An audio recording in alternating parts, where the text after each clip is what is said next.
Your lesson for 3.5, again, starts off by reviewing 3.4. It's going to focus on writing the polynomials based off of the zeros that you're given. So what x is equal to's are. This example, though, again, it reviews 3.4. So we have p of x is equal to x cubed minus 3x squared plus x minus 3. Yes, you could factor this by grouping. However, based off of what we did in 3.4, we're going to find the factors of our c term that add up, or that we're going to use in the synthetic division. So our constant here is the -3. Those factors are plus or minus 1, as well as plus or minus 3. I'm going to try 1, see if it works. On my other side, I have 1, -3, 1, and -3. That 1 drops down. 1 times 1 is 1. Plus -3 is -2. Times 1 is -2. Plus 1 is -1. Times 1 is -1. Plus -3 is -4. That does not give me a remainder of 0, so I'm going to cross it out and work with another number. I'm going to try 3. I have 1, -3, 1, and -3. So that 1 drops down. 1 times 3 is 3. Add that with the -3, that gives us 0. 0 times 3 is 3. Add that with the 1, or sorry, that's 0. 0. Add that with the 1, that's 1. 1 times 3 is 3. Add that with the -3, that gives us 0. That's what you're looking for, so that 3 is a solution. Other than that, this gives you x squared plus 0x plus 1 is equal to 0. To solve this, you don't need that 0x, so we're just going to solve x squared plus 1 is equal to 0. We move that 1 over since we cannot factor this. We have x squared is equal to -1. We take the square root of both sides. We know that the square root of -1 is I, so that plus or minus goes in front of that, and we have I. So we have x is equal to 3, x is equal to -I, and x is equal to positive I for our solutions. Getting into what this lesson is about, you are finding the polynomials given the zeros. So for example A, you're finding the polynomial p of x with the given zeros of 2 and -2. This means that x is equal to 2 and x is equal to -2. Your whole idea is to turn this x is equal to 2 and x is equal to -2 into a binomial. So you're going to move the 2 over and the -2 over by using inverse operations. So with the x is equal to 2, we subtract 2 from both sides. We get x minus 2 is equal to 0. So that binomial is just x minus 2. For the x is equal to -2, we add the 2 over. So that gives us x plus 2 is equal to 0. So that means that you have p of x is equal to x minus 2 times x plus 2.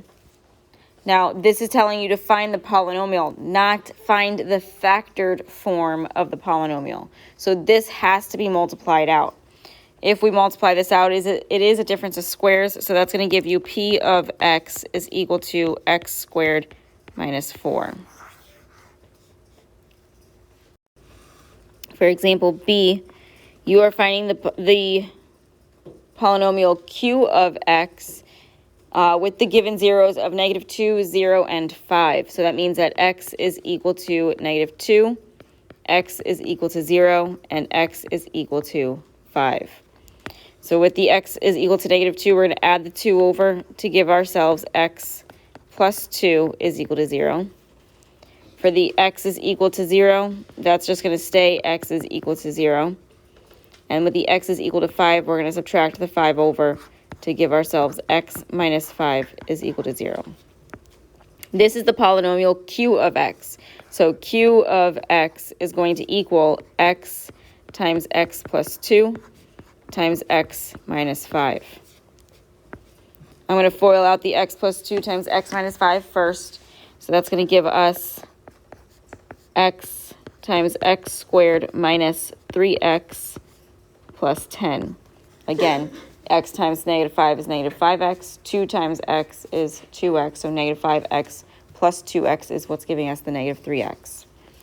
From here, we're just going to distribute in that x that's in front to give ourselves q of x is equal to x cubed minus 3x squared plus 10x. Because again, it's asking us for the polynomial, not the factored form of the polynomial. Our next example, we're letting p of x equal x to the 4th power plus 2x squared minus 8. We're just solving this. So with this one, your negative 8 has factors of 2 and negative 4 that add up to be positive, or sorry, negative 2, positive 4 that add up to be positive 2. However, you need to be careful when you factor this because you have an x to the 4th and an x squared. So this is not going to separate into x plus or minus a number times x plus or minus a number. It's going to be x squared plus or minus a number times x squared plus or minus a number. So this is equal to p of x. So we're going to leave it equal to p of x. So p of x is equal to x squared plus 4 times x squared minus 2. This is the factored form of this, okay? If we were to find the zeros, which is what we're doing, we're going to take that x squared plus 4, set it equal to 0. We're also taking the x squared minus 2, setting it equal to 0. And we're going to solve them. For the x squared plus 4 is equal to 0, move your 4 over by subtracting it from both sides. You get that x squared is equal to negative 4. From there, take the square root of both sides. Keep in mind, you got to put the plus or minus in front of your answer, as well as the negative turns into an I. So you're going to have x is equal to plus or minus, the square root of 4 is 2i for this one. For your x squared minus 2 is equal to 0, add your 2 over. You get x squared is equal to 2. Then take the square root of both sides. You have x is equal to plus or minus the square root of 2. So for this one, you have 4 solutions. You have the negative 2i, the positive 2i,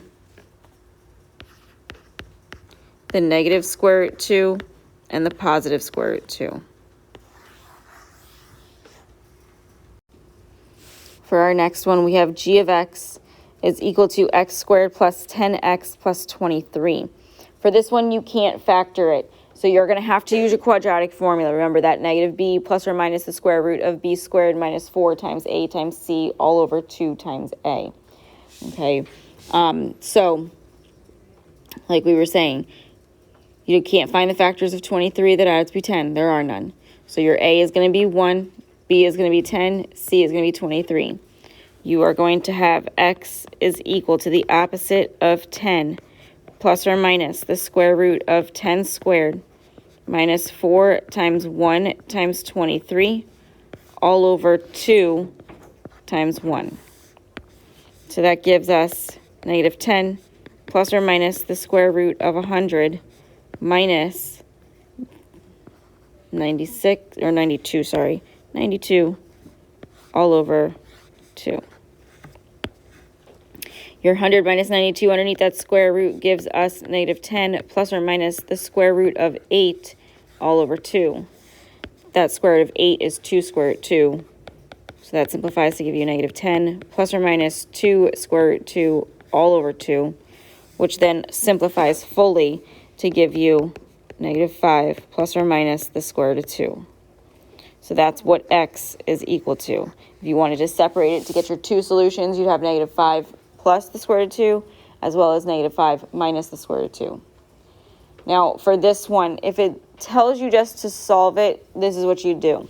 However, if it was to tell you to find the factored form of this, you'd have to then separate it to where you have negative 5 plus the square root of 2 is equal to x, as well as x is equal to negative 5 minus the square root of 2. Move everything over to be on the same side as x, and then set the 2 polynomials multiplied together equal to g of x. For our next example, we have h of x, I think it's h of x, is equal to x cubed plus 11x squared plus 39x plus 29. For this one, you cannot factor it by grouping, so find your factors of 29 that you can use in your synthetic division. Your factors of 29 are plus or minus 1 and plus or minus 29. If we use 1 to start with, you have 1, 11, 39, and 29, not 24, 29 to work with. You bring down your 1. 1 times 1 is 1. Add that with your 11, you get 12. Times 1 is 12. Add that with the 39, that's 51. Times 1 is 51. Add that with the 29, that gives you 80. That does not give you 0 as a remainder, so try negative 1. You have 1, 11, 39, and 29. Your 1 drops down. 1 times negative 1 is negative 1. 11 minus 1 is 10. Times negative 1 is negative 10. 39 minus 10 is 29. Times negative 1 is negative 29. 29 minus 29 is 0. That's the 0 you're looking for, so that negative 1 is a solution. From here, you're going to have a constant of 29, an x of 10, and an x squared that has a coefficient of 1. So you now have to solve x squared plus 10x plus 29 is equal to 0. There are no factors of 29 that add as be 10, so use your quadratic formula. So we're going to have x is equal to the opposite of 10 plus or minus the square root of 10 squared minus 4 times 1 times 29 all over 2 times 1. So this simplifies to give us negative 10 plus or minus the square root of 100 minus 4 times 29. That 4 times 9 is 36. Carry the 3. 4 times 2 is 8, plus 3 is 11, and this is all over 2. From here, underneath that radical, that 100 minus 116 is negative 16.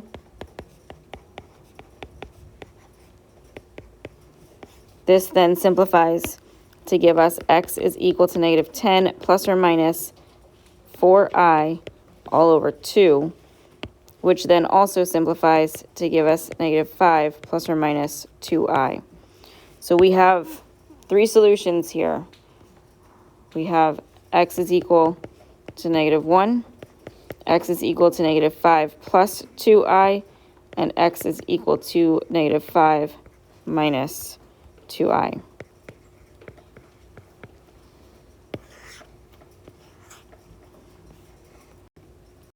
The last set of examples tell you to write the polynomial given the roots. So these are the same thing as given the zeros. For number 4, you have x is equal to 4 and x is equal to negative 3.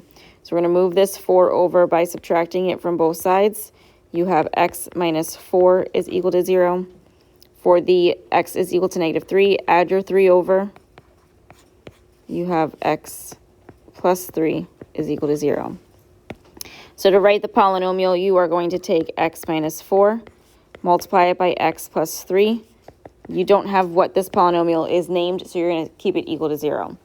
So that means that you're going to FOIL this out, and you're going to have x squared minus x minus 12 is equal to 0.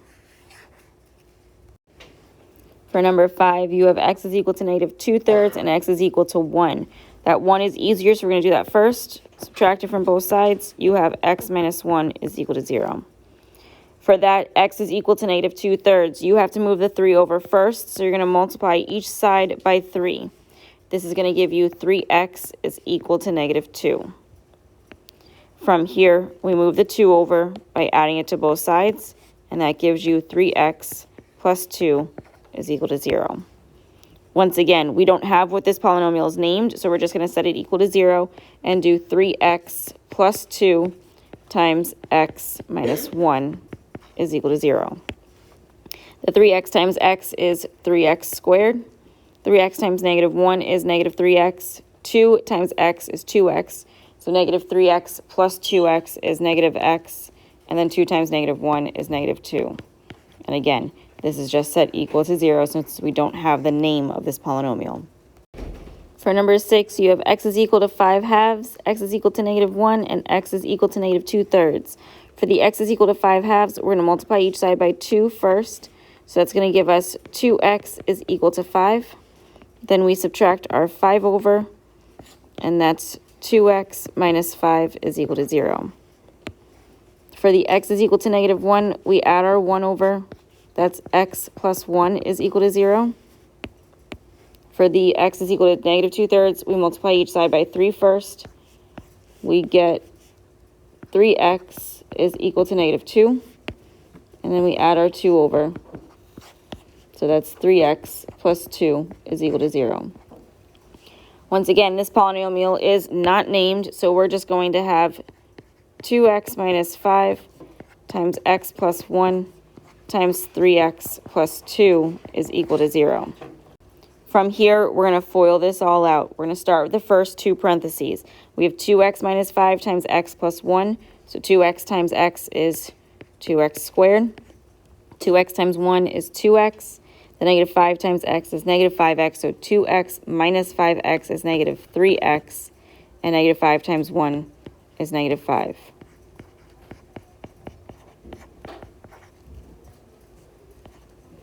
From here, we are going to FOIL in the 3x, or distribute in the 3x, distribute in the 2, and then combine like terms. So I have 3x times 2x squared, which is going to give us 6x to the third power. Then 3x times negative 3x is negative 9x squared. 3x times 5 is negative 15x. Then we're going to do the 2 times the 2x squared, which is going to give us positive 4x squared. I'm going to put that underneath the negative 9x squared because they're like terms, and it's easier for me to combine. Then I have the 2 times negative 3x, which is negative 6x, and the 2 times the negative 5, which is negative 10. And this is equal to 0. So from here, I'm just combining like terms. The 6x cubed doesn't combine with another like term, so it stays. Negative 9x squared plus 4x squared is negative 5x squared. Negative 15x minus 6x is negative 21x. And then negative 10 does not combine with another constant. So that just gives you 6x cubed minus 5x squared minus 21x minus 10 is equal to 0.